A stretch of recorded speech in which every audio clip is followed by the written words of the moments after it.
हाँ जी, हम्म। आएंगे वो रिकॉर्डिंग के बाद ऐसे वो प्रेमा ब्रांड। ठीक है सर, स्टार्ट करता हूँ। ठीक है, सही से सुन पा रहे हैं ना? सुन रहा हूं। इसका तरीका ये रहता है कि जैसे मैं बोलूंगा उसके बाद आपके पास आवाज थोड़ी देर बाद पहुंचेगी, फिर आप बोलेंगे, थोड़ी देर बाद मेरे पास आएगी, तो थोड़ा बात करके रुक जाएंगे हम लोग। ठीक है, ठीक है। ठीक, हाँ जी, शुगर हो वो कोई नहीं, वो शुरू करते हैं जी। ठीक है। चलिए,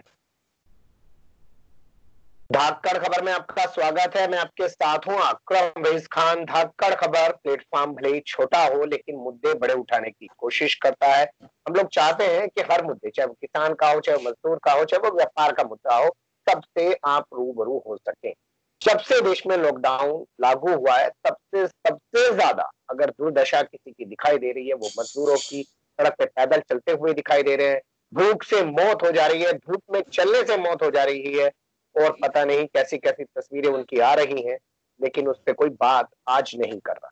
तो सवाल यही कि जो हजारों लाखों की तादाद में मजदूर है, जो इस देश के निर्माण में एक अपनी अहम भूमिका निभाता है, वो मजदूर आखिर इतना नजरअंदाज क्यों किया जा रहा है? क्या उसके लिए मजदूर जिम्मेदार है, या मजदूर ने अपने खुद स्थिति ऐसी बना ली है, या सरकारें अब समझ गई हैं कि ये मजदूर तो हमें वोट दे ही देगा कि हम लोग हिंदू मुस्लिम कर लेंगे, बाद में मजदूर मजदूर नहीं रहेगा, हिंदू मुस्लिम बन जाएगा, उस वजह से ये सब हो रहा है। तो बहुत सारे पहलू उभर रहे हैं, उन सारे पहलुओं पर मेरे साथ बात करने के लिए स्काइप पे जुड़ रहे हैं। पक्ष के नाम से, लोक पक्ष के नाम से एक एनजीओ चलाते हैं, मजदूरों का संगठन चलाते हैं, और मजदूरों की लड़ाई में अग्रणी भूमिका निभाते हैं। नाम है मिस्टर के, कर्नल है, रिटायर्ड एयरफोर्स से। बहुत शुक्रिया सर वक्त देने के लिए। धन्यवाद। एक चीज बता दूं, लोक पक्ष एनजीओ नहीं है, एक संगठन है, मजदूरों का संगठन है। और चल, कर्नल इक्विवेलेंट रैंक है। मैं एयरफोर्स में था इसलिए ग्रुप कैप्टन रैंक था। हालांकि उसमें जी जी गलती नहीं जी, है, उसके बराबरी का रैंक है दोनों। अच्छा जी। चलिए, खैर कोई बात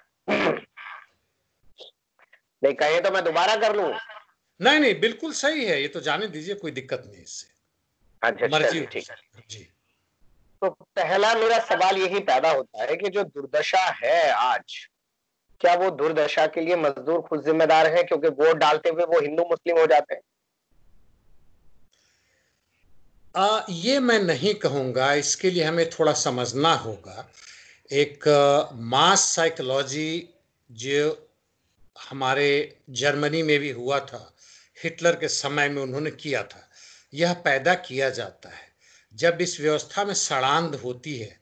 भारत में भी ये दिखा, जो 2014 में जो हुआ, 13-14 में जो बहुत जबरदस्त आंदोलन हुए और कांग्रेस को हटाना लाजमी हो गया। उसके बदले में कौन आया, एक सवाल था। आम आदमी पार्टी बड़ी तेजी से बढ़ रहा था और दूसरी तरफ आरएसएस पूरी अच्छी तरह से लगी पड़ी थी।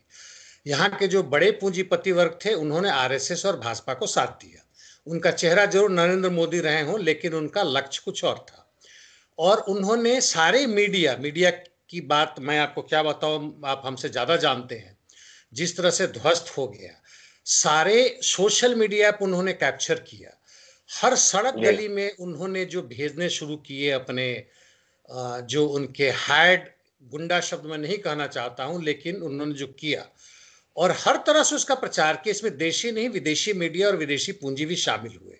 और उन्होंने एक ऐसा हवा तैयार किया, कांग्रेस का हटना जरूरी था, हटाना था, और बदले में कौन आए, तो उनको ये भाजपा मिली जिसके पीछे आरएसएस की हाथ थी। हिंदू मुस्लिम किया इन्होंने, बहुत सारे किया, दलित और गैर दलित किया, आदिवासी गैर आदिवासी किया। लेकिन मुख्य मुद्दा इनका यह था कि सारे मजदूर वर्ग, मध्यम वर्ग, और जो बाकी जो बीच बीच वाले जहां तहां जो छोटे मोटे ग्रुप हैं, जैसे आदिवासी हैं, औरतें हैं, इनको कैसे तोड़ा जाए और अधिक से अधिक पोलराइजेशन करके इन्हें आरएसएस भाजपा के पक्ष में लाया जाए। जो ये सफल हुए 2014 में। और 2019 में तो खैर और भी बहुत सारे कारण थे, जो कि जितने सरकारी तंत्र, जो प्रजातंत्र के जितने स्तंभ थे, वो तकरीबन ध्वस्त हो चुके थे। आपको अब तो नजर आ रहा है, चाहे न्यायालय हो, चाहे सीबीआई और वगैरह वगैरह जितने भी संगठन हो, मीडिया की तो बात ही छोड़ दीजिए, वो नजर नहीं आता। सोशल मीडिया में आप जैसे लोग जो तारीफे काबिल है, काबिले तारीफ हैं और उनकी मतलब प्रशंसा करनी चाहिए जो उन्होंने अपना एक झंडा ऊंचा किया वो जर्नलिज्म का। नहीं तो सब कुछ खत्म सा हो रखा है। तो इसमें मजदूर वर्ग को ही केवल, खासकर वो जो कि अनऑर्गेनाइज सेक्टर या इनफॉर्मल सेक्टर के हैं, माइग्रेंट लेबर्स हैं। अब मुख्य मुद्दे पे आ रहा हूं जो आपने सवाल किया। माइग्रेंट लेबर यानी जो प्रवासी मजदूर है, और मुझे अंदाजा नहीं था कितने ज्यादा होंगे। यह तो अचानक लॉकडाउन हुआ, उसके हम इतिहास में यदि जरूरत पड़े तो बाद में बात करेंगे। अचानक जो लॉकडाउन हुआ हमें पता चले हजारों नहीं लाखों में है। कितने लाख है कहना मुश्किल है, और हर बड़े बड़े शहरों मेट्रोपॉलिटन सिटी में आना शुरू हो गए। तो केवल ठीक है, उन्हीं को मजदूर दोष देना, एक लाइन और, केवल उन्हीं को दोष देना ठीक कि इन्होंने वोट सर। दिया, शायद उन्होंने वोट में भी हिस्सेदारी इनकी नहीं रही है। जी जी, सही रुकिए, नहीं। मैं जी मैं समझ लेता हूँ। जी आपकी अभी तक की बातचीत से एक चीज निकल के आती है। आपने कहा कि इनसे आपकी अभी तक की बातचीत से एक चीज निकल के आई कि ये अपनी इच्छा से वोट नहीं दे पाए। इनके सामने एक ऐसा माहौल मीडिया के जरिए, इंटरनेशनल मीडिया के जरिए, सोशल मीडिया के जरिए, धन कुबेरों के जरिए खड़ा कर दिया गया कि उसमें बह के इन्होंने वोट दे दिया। 2014 का भी आपने बताया, 2019 का भी आपने बताया। लेकिन मैं कहना चाहता हूं, चलिए इनको तो छोड़ दीजिए, तो मजदूर है, बेचारा है, नहीं समझ पा रहा है। लेकिन जो इसके संगठन है वो कहाँ है? कोई दिखाई देता है आपको जमीन पे? ये बहुत बड़ा प्रश्न आपने उठाया, बहुत अच्छा प्रश्न उठाया। हम मेरी बात को समझते हुए, ये संगठन कहें, मजदूरों के संगठन मुख्य रूप से वामपंथी जो पार्टी है, दल है, सीपीआई, सीपीएम, सीपीआईएमएल, और उसके बहुत सारे घटक दूसरे जहां तक है, एसयूसीआई, आरपीआई, पता नहीं, बहुत सारे हैं, 60-65 से अधिक है। छोटे छोटे जुड़े तो 100-200 भी होंगे। इन लोगों में अधिकांश ने, इनका जो पहले चरित्र रहा हो, यह लकीर के फकीर बन गए थे। यदि सीपीआई सीपीएम को देखें तो शुरुआती दौर में 2014 तक इनकी वही लगे पड़े थे कि कांग्रेस के साथ जुड़े कि ना जुड़े, सारी क्रांतिकारिता उनकी यही थी चुनाव के दौरान में। बाद में बहुत सारे जो क्षेत्रीय दल बने, बसपा जैसे आपके यूपी में, दिल्ली में राजद वगैरह वगैरह, बहुत सारे जो हुए, उनके साथ मिले या ना मिले, उनके साथ मिलकर कैसे अधिक से अधिक सीट लें, लोकसभा या राज्यसभा में जाएं या विधानसभा में जाएं, इनकी सीमा वहीं तक हो गई। और उसका नतीजा ये हुआ कि आज जबकि इनको मजदूर वर्ग के साथ खड़ा होना चाहिए था, जो जहां तहां, बल्कि हजारों की संख्या में मजदूरों ने जो विद्रोह करना शुरू किया, गुजरात में दिखा, हमें बॉम्बे में दिखा, हैदराबाद में दिखा, दिल्ली में दिखा, इन्होंने आग तक लगा दी यहाँ पे। ये बिल्कुल अनऑर्गेनाइज्ड इनका रिएक्शन था, इनके पीछे किसी भी इनकी ताकत नहीं थी। इसके पहले देखें तो जो सीए एनआरसी कानून पर जो चल रहा था, उसके खिलाफ जो हजारों लाखों महिलाएं और पुरुष जो खड़े थे, वहां भी ये लोग जाके केवल झंडा लेके खड़े थे, ये लोग सामने नहीं आ पाए, ये लड़ना भूल गए हैं। यह बिल्कुल उसी तरह हो गए हैं जैसे आज कोई छोटी मोटी पार्टियां बना के 2-4 एमएलए एमपी ले ले, या बड़े संगठन में ले तो अभी दिल्ली में आम आदमी पार्टी है, और यह तथाकथित वामपंथी क्रांतिकारी पार्टियां और इनके ट्रेड यूनियन, यह पुराने ढर्रे पर चल रहे हैं। ये लड़ने वाले नहीं रह गए, मजदूरों के लिए काम नहीं कर रहे हैं, बल्कि अपने सत्ता, पैसे और कुछ पोस्ट के लिए कर रहे हैं। तो क्या होगा मजदूर का जब संगठन नहीं है, जब पार्टियां जो मैं दोबारा सवाल कर लेता हूँ, तो क्या होगा उस मजदूर का? वो तो इतना शिक्षित नहीं है, अपने अधिकारों के बारे में उतना जानता नहीं है। लीडरशिप आप कह रहे हैं आज कि वो सत्ता की गुलाम हो चुकी है, वो तो ये चाहती है कि कहीं पे सत्ता में हिस्सेदारी मिल जाए, कुछ सांसद विधायक बन जाए और बस मजे करें। क्या होगा ऐसे में, क्या लगता है आपको? बहुत अच्छा समअप किया आपने जो मैंने कहा था। देखिए, यह हम, जैसा आपने कहा, मैं इसको रिपीट करूं कि मजदूर वर्ग, चाहे वो खेत में हो या फैक्ट्री में हो या कहीं भी हो, अनऑर्गेनाइज सेक्टर में, इनफॉर्मल सेक्टर में हो। इनफॉर्मल सेक्टर मतलब जैसे ठेले वाले हैं, घरों में जाके काम करने वाले हैं, बिजली मरम्मत करने वाले, वो सब है जिनको कोई छुट्टी नहीं मिलता, जिस दिन काम किया उस दिन खाया, नहीं काम किया नहीं खाया। तो इन लोगों की समझ यहीं तक है कि यह अपने आर्थिक अधिकारों की मांग करें अधिक से अधिक, लेकिन इतनी समझ नहीं है कि यह एकताबद्ध होकर इस व्यवस्था को बदलने की कोशिश करें। उसके लिए एक सशक्त क्रांतिकारी पार्टी की जरूरत है। अभी हाल फिलहाल में मैंने ट्विटर पे देखा, और सीपीआईएमएल लिबरेशन के कुछ लोग हैं, दीपांकर हैं या कविता कृष्णन हैं, ये लोग थोड़ी, इनके जो बोल हैं, स्वर हैं, जरूर कुछ बदलाव आया है। ये लोग फिर से उनमें संघर्ष पैदा करने की कोशिश कर रहे हैं। हमारा खुद का संगठन जो लोकपक्ष है, हमारी पूरी कोशिश है अखबार के मीडियम से, अभी तो केवल सोशल मीडिया ही जा सकते हैं, नहीं तो हमारा अखबार भी है, पर्चा भी है।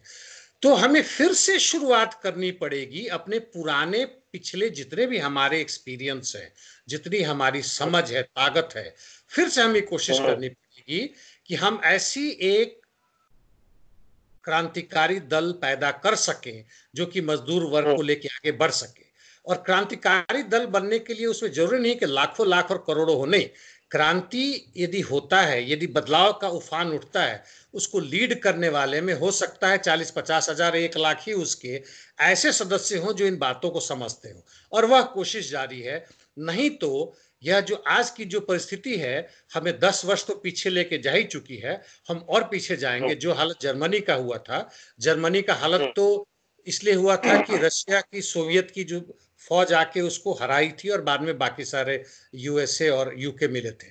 हमारी बर्बादी है अंदरूनी कलह, अंदरूनी युद्ध की, और इंटरनल वॉर जो होगा उससे हमारी बर्बादी होगी यदि हमारे संगठन, ये वामपंथी संगठन अपने आप को ना सुधारे, एक ना हो। अभी भी ये छोटे छोटे पोस्ट के लिए, छोटे छोटे चीजों के लिए आपस में लड़ रहे हैं, जो कि वास्तव में कुछ होता लड़ने लायक तो लड़ते। दुर्भाग्यवश मुझे, जी सर, दुर्भाग्यवश मुझे कहना पड़ रहा है। जी, रुक जाइए। जी बोलिए, आप बोलिए। 20-25 साल पहले अगर आप देखें तो लगता था कि मजदूर संगठन कितने सशक्त हैं। आप बंगाल का उदाहरण ले लीजिए। वैसे कुछ लोग ये भी कहते हैं कि जब मजदूर संगठन ज्यादा सशक्त थे तो उन्होंने पूरे बंगाल को बर्बाद कर दिया, वहां से इंडस्ट्री को भगा दिया। देखिए, मैं इससे सहमत नहीं हूं। देखिए, पूंजीवाद का जो अभी स्थिति है, स्वतंत्रता के बाद से जो गति उसमें चलता रहा।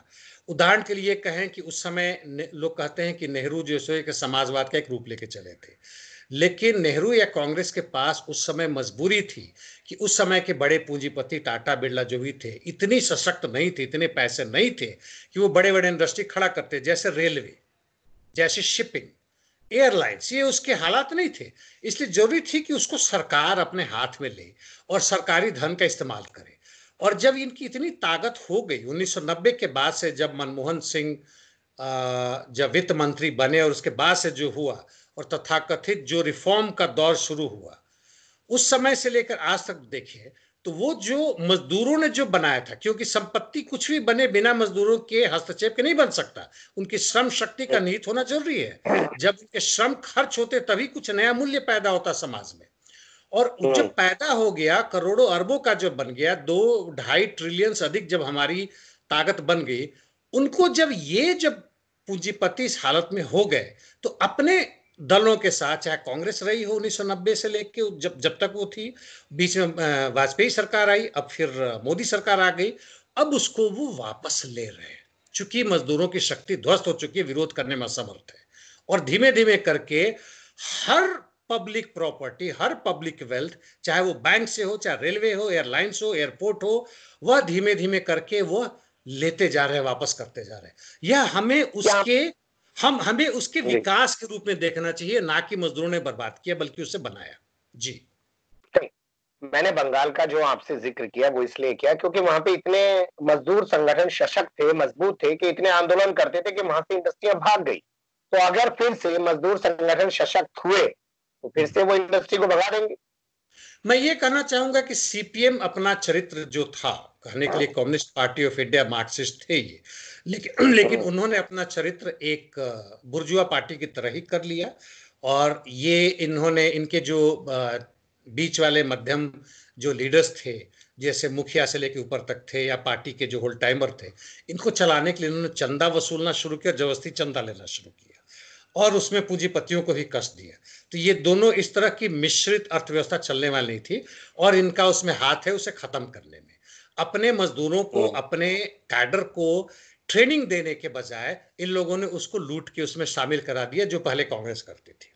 ये रास्ते भटक चुके थे, जिसका नतीजा ये। क्या आपको लगता है दोबारा मजदूर ऐसे किसी संगठन पे भरोसा कर पाएंगे, ऐसी किसी पार्टी पे भरोसा कर पाएंगे? और दूसरा ये बताइए, इतने आंदोलन हम लोगों ने देखे, किसानों के, मजदूरों के, कुछ होता नहीं है, सरकार की कान पे जूं तक नहीं चलती। पहला वाला प्रश्न आपने बहुत ही अच्छा उठाया, दूसरे का भी मैं जवाब देता हूं एक आंदोलन असफल होता है तो मजदूरों को फिर से उनको संगठित करने में कम से कम 2-3 दशक निकल जाते हैं, क्योंकि वे एक तो विश्वास खो देते हैं केवल पार्टी में नहीं बल्कि इसमें कि क्रांति संभव हो सकती है। ये आपने सही कहा, और इसका खामियाना हम लोग भुगत रहे हैं आज भी 2014 के असफल आंदोलन के बाद। और जहां तक दूसरे प्रश्न को जरा फिर से आप रिपीट कीजिए। पहला प्रश्न तो आपने जवाब दे दिया कि भाई क्यों दोबारा जी क्या जी, विश्वास में समझ गया। बहाल हो पाएगा। दूसरा जी मैंने जी, कहा था कि जो आंदोलन होते हैं उनका असर क्यों नहीं होता है। असर तो देखिए, कम से कम इतना तो अभी दिख रहा है कि जो ट्रेन चल पड़ी है और जो मजदूरों को वापस लाया जा रहा है फिर से, वह बिना किसी हम्म पार्टी के भी मजदूरों ने जो हड़ताल किया, जो उन्होंने विद्रोह किया, उसका नतीजा है। हम्म ना कि सरकार देने वाली थी, बल्कि सरकार तो हम्म ये चाह रही थी कि उन मजदूरों को वहां पे रोका जाए जिनकी जरूरत है, और उनको कानून ही बना दिया कि 12 घंटा काम करना पड़ेगा बिना वेतन के, ताकि पूंजीपति जो है वह उतने ही वेतन में या उससे कम भी दे के और उससे ज्यादा घंटा, 2 से 4 घंटा एक्स्ट्रा काम करवा के अधिक से अधिक मुनाफा ले सके। लेकिन वह अब नहीं इसलिए हो रहा है क्योंकि मजदूर जहां इकट्ठे खड़े थे, उन्होंने आपस में ही जो किया वो खड़े हुए विद्रोह किया, और उसका नतीजा हुआ वो वापस घर जा रहे हैं। ऐसा नहीं कि नहीं होगा। सर हाँ, ठीक है, चल अगर वो घर चले जाएंगे और मान लीजिए दोबारा इंडस्ट्री और पूरे सिस्टम को चालू करना होगा तो फिर इनको बुलाना पड़ेगा। ये क्या आप कह रहे हैं, मतलब घर जाके वो अच्छा काम कौन सा कर रहे हैं। तो वो अपने परिवार के साथ क्यों न मिले, वो अपने परिवार के साथ क्यों न जाए। यहाँ तो उनको जो खाना मिल रहा है बगल में, यहाँ पे दिल्ली में, यहाँ पे जहां जहां मैं देख चुका हूँ, कर रहा हूँ, हमारे घर में काम करने वाले लोग भी या सोसाइटी में जो काम करने वाले कह रहे हैं कि भिखमंगे भी उस खाना को ना उठाएं, लेकिन आज 2-2 3-3 दिन से भूखे से मजबूरी में ले रहे हैं। दाल में केवल पानी है, रोटी पता नहीं किस जमाने का बना हुआ है, उसमें रोटी वो हम्म दांत से तोड़ने लायक भी नहीं होती है। वो घर पे जाके हम्म कम से कम लोगों से तो मिले। अच्छा, जहां तक है, आप देखिए अभी अभी की हालत में जो पूंजीपति वर्ग है उनके लिए मजदूरों का एक्स्ट्रा होना फायदेमंद है, क्योंकि मजदूरों के बीच में कंपटीशन होता है और उनका वेज घटता है। लेकिन अभी जरूरत से इतना ज्यादा हो गया जो उनके लिए बेकार हो गया, तो वह उनको कुछ हिस्से को बर्बाद हो जाने देने में उनके लिए कोई कष्ट नहीं है। और अभी मजदूर वर्ग बिखरा हुआ, बुरी तरह बिखरा हुआ है, और हम्म अभी आंदोलन खड़ा कर सकने का हालत में नहीं है। वह हम्म सीए के आंदोलन से लेके, एनआरसी के आंदोलन से लेके हम आगे देखें तो अभी तो बिल्कुल खत्म हो चुका है। और हिंदू मुस्लिम का घृणा ऐसा फैल चुका है, जो शुरू में आपने उठाया था कि यदि मुस्लिम हम्म यदि सब्जी वाला बेच रहा है तो उससे हिंदू मजदूर तक भी लेने से भाग रहा है, क्योंकि उसे लग रहा है कि उसमें कोरोना वायरस है। और इस स्थिति हम्म से उबरने के लिए अभी शायद हमें कम से कम 2-4 वर्ष तो लग ही जाएगा। लेकिन साथ साथ मैं एक हम्म कहावत कहना चाहता हूं कि आज यदि सबसे बुरा दिन है तो आज सबसे अच्छा दिन है।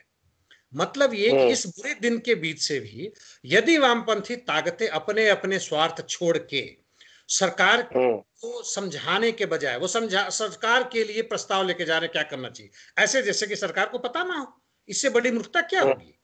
अब कोई मुख्यमंत्री बता रहा है तो वो तो दिखावे के लिए, क्या हम ये नहीं समझ रहे हैं। सब लोग लिख रहे हैं, धड़ल्ले से लिख रहे हैं कि सरकार को ये करना चाहिए, वो करना चाहिए। सरकार के पास तुमसे ज्यादा बुद्धिमान लोग बैठे पड़े हैं, इसमें संदेह नहीं होना हम्म चाहिए। और सरकार वही हम्म करेगी जो उसके आका लोग कहेंगे।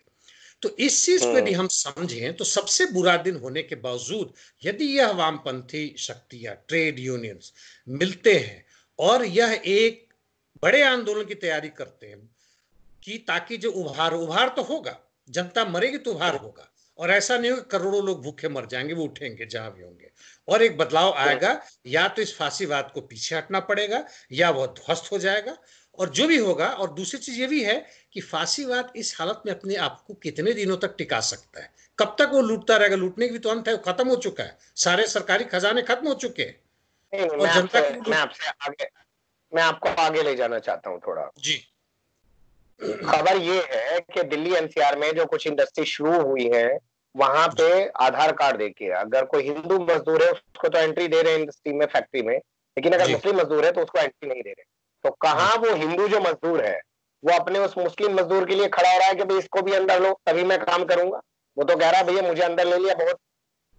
अभी की मजबूरी के हालत में बहुत सारे हिंदू मजदूर जो आप कह रहे हैं कर रहे हैं, और उसका उपाय उनके अपने अंदर से नहीं निकलेगा। इसका उपाय है हमारी शक्ति, यानी वह पार्टी जो इस चीज का प्रचार करे और काम करे उनके बीच में, और यह बताए कि भाई तुम्हारा दुश्मन मुस्लिम मजदूर नहीं है, तुम्हारा दुश्मन ब्राह्मण मजदूर नहीं है, तुम्हारा दुश्मन दलित मजदूर नहीं है, तुम्हारा दुश्मन या बड़े पूंजीपति हैं और उनकी सरकार जो है वह दुश्मन है।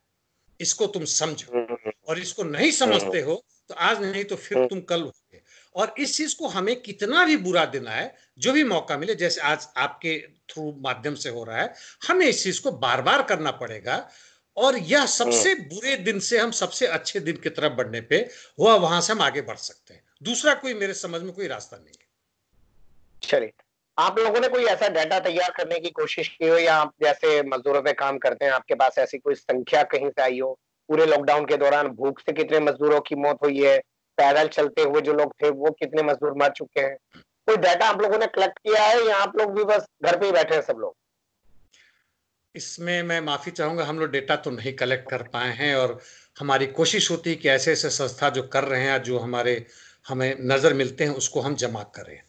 और जहां तक डेटा की बात कर रहे हैं, तो ये तो आपको पता ही होगा कि अनएम्प्लॉयमेंट के डेटा से लेके किसानों की जो आत्महत्या होती है उसके डेटा के हेरा फेरी से लेके, और हर चीज के डेटा में यह सरकार ने कई जगह तो उसने डेटा कलेक्शन ही बंद कर दिया है। और इस मामले में हम लोग मजबूर हैं, और संगठन चूंकि उतना बड़ा नहीं है कि हो पाए, लेकिन इसमें यदि सीपीआई सीपीएम जैसे बड़े संगठन है वो यदि कुछ करते हैं तो जरूर कुछ आएगा।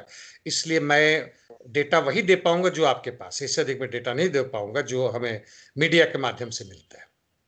चलिए, बहुत अच्छा आपने इससे स्पष्टवादिता के साथ अपनी बात को बताया कि भैया हमारे पास संसाधन सीमित है, हम उतनी बड़ी पार्टियों की तरह उतने बड़े संगठन नहीं है कि तमाम चीजों को इकट्ठा कर सके। ये भी एक बहुत अच्छी बात है। लेकिन अब एक आखिरी में सवाल करना चाहता हूं मैं आपसे, जी। जो मजदूरों की दुर्दशा है, क्या उसके लिए राजनीति जिम्मेदार है, मजदूर खुद जिम्मेदार है, या मजदूरों के संगठन जिम्मेदार हैं? क्या आप लोग सोचते हैं? सबसे पहले तो जिम्मेदार मजदूरों के संगठन है। यदि मजदूरों के संगठन ने 2014 में अपनी ताकत दिखाई रहती और संघर्ष का रास्ता अख्तियार किया रहता, तो शायद फांसीवाद का उफान इस स्तर तक नहीं आता, बल्कि 1990 से ही कर सकते थे। दूसरी जिम्मेदार, यदि हम कहें कि पूंजीपति वर्ग है तो कहना बेवकूफी वाली बात है, तो उनकी तो कोशिश है ही कि हमें लूटे। वह तो अपना काम कर रहे हैं, और वह कभी भी सच नहीं बोलेंगे, यह भी हमें मालूम है। और तीसरी जिम्मेदारी इस अर्थ में पूरे मजदूर वर्ग को ना, मजदूर वर्ग के जो अग्रणी, जो अगुआ दस्ता कहते हैं, जो बड़े बड़े इंडस्ट्री में है, जो आपस में एक साथ जहां पे हजारों हजार मजदूर काम करते हैं, खान में है, इनफॉर्मल सेक्टर वाले नहीं है, हालांकि वो लोग यदि इस चीज को ना समझ पाए, आगे ना बढ़े पड़े हों, तो वो भी जिम्मेदार है। और अंततः मजदूर वर्ग की तरफदारी करने वाले वह इंटेलेक्चुअल क्लास है, वह स्टूडेंट भी हैं, वह अनएम्प्लॉयड बेरोजगार भी हैं, जो पढ़ लिख के और करने के लिए वो ढूंढ रहे हैं। आज जैसे उदाहरण के लिए हमारे बहुत सारे इंटेलेक्चुअल्स जो इनकलाब जिंदाबाद का नारा दे रहे हैं, वहां कोई बड़ा नेता आता है, जैसे कई पत्रकार भी हैं, मोदी जी के साथ आ जाए तो फोटो खिंचवाने के लिए पीछे भाग खड़े होंगे, सारी की सारी उनकी जो क्रांतिकारिता है खत्म हो जाएगी। तो इसीलिए फिर से अंततः मजदूर वर्ग की उन पार्टियों पर जिम्मेदारी जाती है जिन्होंने अपनी ऐतिहासिक जिम्मेदारी से हाथ धो दिया है, और कहें तो कुछ हद तक गद्दारी कर रखी है। चलिए, बहुत शुक्रिया। आपने बहुत अच्छे से बहुत सारी चीजों पे बात रखने की कोशिश की। हर चीज तो समेटी नहीं जा सकती, क्योंकि हम लोग भी 10 से 12 मिनट के अंदर तमाम बातचीत को आपके सामने जी। रखना चाहते हैं। और ऐसे टॉपिक जो आज लोगों को पसंद भी नहीं आते, सबको मसाला चाहिए, मजदूर की बात कोई करेगा क्यों? क्योंकि मीडिया के लिए या सरकार के लिए अब मजदूर कोई मायने नहीं रह गए। जब आप भीड़ बन जाते हैं ना, तो फिर आपकी कोई महत्ता नहीं रह जाती है। जब आप मजदूर बनेंगे, किसान बनेंगे, तब आपकी एक महत्ता जरूर होती है। भीड़ का कोई भी नेतृत्व करके उससे जो फायदा उठाना चाहता है वो उठा सकता है। हम उम्मीद करेंगे कि मजदूर अपनी तमाम चीजों को समझें, और जो सर की कोशिश